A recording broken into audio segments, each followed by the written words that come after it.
Okay, in this video I want to review hatching. If you recall, when you shade with hatching, you have a line and all the other lines follow that line. And where you want it to be darker, those lines will be closer together. As you want it to be lighter, they're going to get further apart and less pressure. Now I'm using a pen.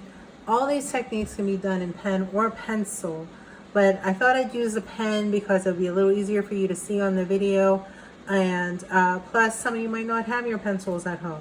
So this technique can be used with any material, any drawing material. And you can see I keep going back to darken my dark and then pull it out,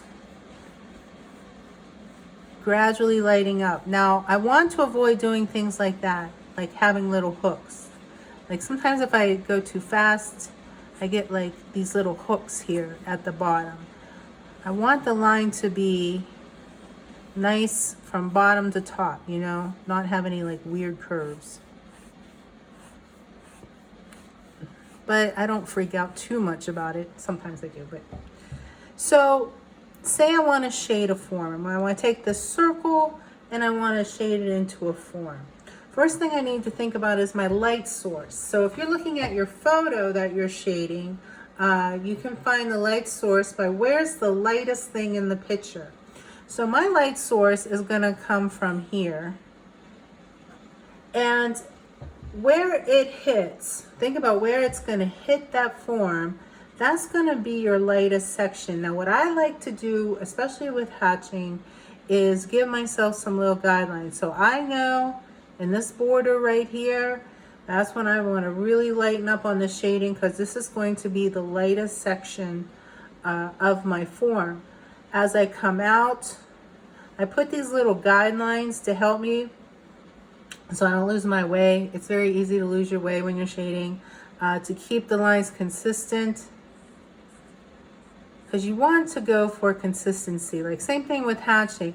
Notice I'm going in the same direction. I didn't suddenly start going like this. So I want to stay consistent as much as I can. And those guidelines really help me. Oh, see that hook? Really help me stay true to what I want to do. And that is shade this with hatching lines. Now the darkest spot will be opposite of wherever this light spot is. So the light spot's there, so the dark spot's going to be over here. Now it's not going to be right at the edge, because I have a thing called reflected light. So reflected light, you have like a sliver of light on the edge of your shape. And it really helps get that illusion of something being 3D.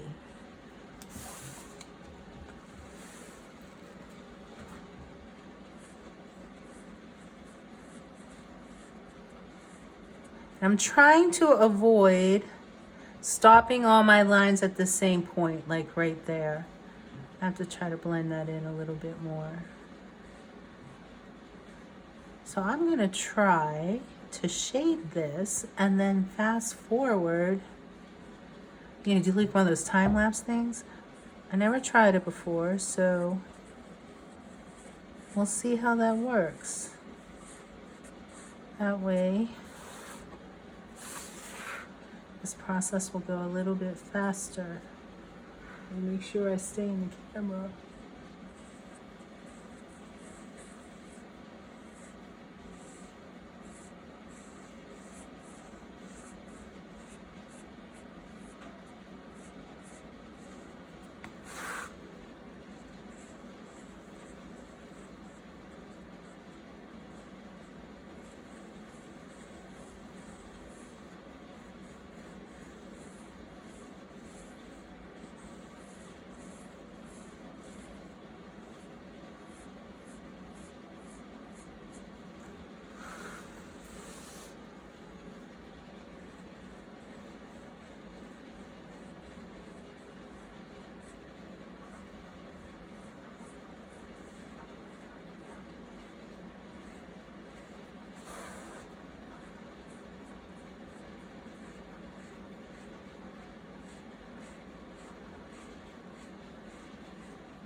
right, I could go on and on this, fine tuning it.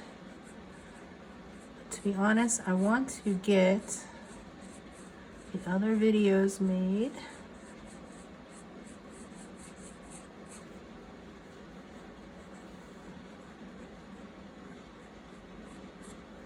Okay, so things to remember. Think about where that lightest area is going to be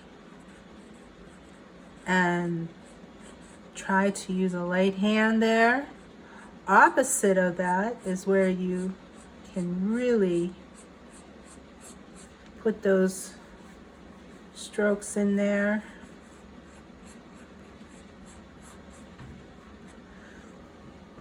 To make it look more three-dimensional. Now,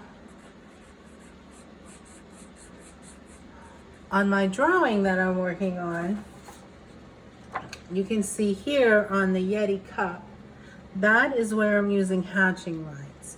I'm using them, following the form, looking to see where it's darkest and working my way out from there. So you can see how it's going to help give it that rounded look.